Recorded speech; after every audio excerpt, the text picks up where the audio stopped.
Khowai TGT এর হল ঘরে রক্তদান শিবির অনুষ্ঠিত হয়। শিবিরে রক্তদাতাদের উৎসাহিত করতে উপস্থিত ছিলেন বিধায়ক নির্মল বিশ্বাস, টিজিটিএ খোয়াই বিভাগীয় সম্পাদক দুলাল আচার্য, বাম নেতা সুখেন্দু বিকাশ দে সহ অন্যান্যরা। এদিন শিবিরে 25 জনের বেশি লোক রক্তদান করেন। শিবিরকে কেন্দ্র করে কর্মচারী মহলে ভালো সাড়া লক্ষ্য করা যায়।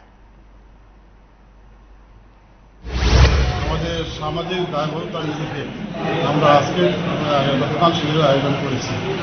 আমরা অতীতে প্রায় 5 বছর আগে 6 মাস অন্তর অন্তর আমরা রক্তদান শিবির করতাম।